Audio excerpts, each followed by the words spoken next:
доцните. Бевме на модна ревија. Пријателка на мајка ми е моден креатор, креира детски модели. Манекени беа деца, девојчиња и едно момче. Интересно беше. А да ви раскажам приказна за еден терзија. А да ни кажеш што е тоа терзија? Порано, во времето на дедо Марко Цепенков, шивачите се викаат терзии. И како почнува приказната за терзијата? Си бил еден терзија. Тој терзија бил многу вреден. Од него немало побрз. Ноќе дење шиел и шиел. Сакал да заработи многу пари и да си купи една кукичка и некоја нива.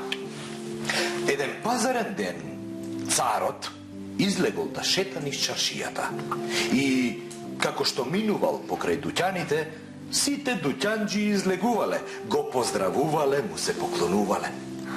Само нашиот терзија не го направил тоа. Царот погледнал во терзијата и се зачудил. Абре, терзио, му рекол, зошто не стануваш кога јас минувам пред дуќанот твој? Дури тогаш вредниот терзија ја кренал главата и го забележал царот. Веднаш срипал и рекол: извини, честит царе, не те видов. Толку брзо шијам, што глава не кревам од шиење. Сакам да си спечалам пари за една кукичка и за една нива, да имаат децата каде да ми работат. Царот му простил и му рекол: кога толку работиш, сигурно и ќе спечалиш. А јас ќе ти пратам една убава риба да ти се најадат дечињата. Овој цар во оваа приказна бил добар цар. Почитувал вредни луѓе. И потоа се вратил царот во својот сарај. На готвачот му рекол да подготви една голема риба, да ја зачини со најубавите зачини и да ја наполни со алтани, со многу златни пари. И наредил веднаш да ја однесат кај вредниот терзија. се израдувал терзијата? Кој не би се израдувал? Терзијата не ја ни погледнал. Само шиел и шиел. А рибата висела обесена во работилницата на терзијата.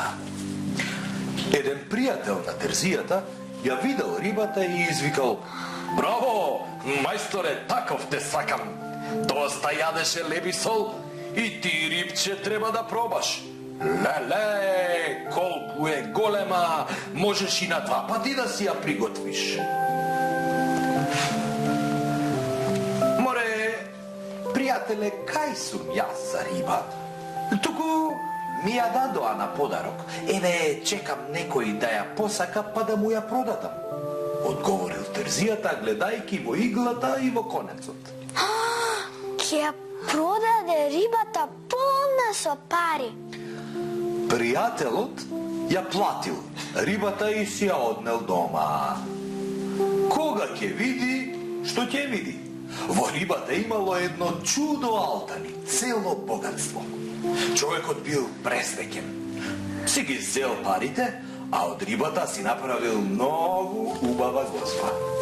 Ги повикал сите пријатели на ручек. Терзијата не отишол на тој ручек, зашто не сакал да губи време. Тој знаел само да шие и да шие. По некој ден царот го пратил својот советник кај вредниот терзија.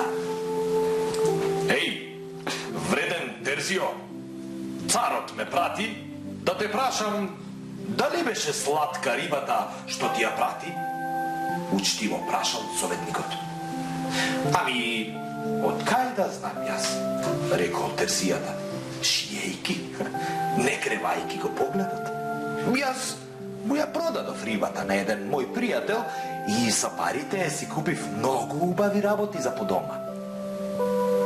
Советникот се вратил кај царот и му раскажал што направил вредниот Терзија со подарената риба. Царот се насмеал и рекол: «Ха, значи, вистина е тоа што го велат старите. Не кому е печено, туку кому е речено». Во ништо не треба да се претерува. Така вели мама. Ќе запомнам.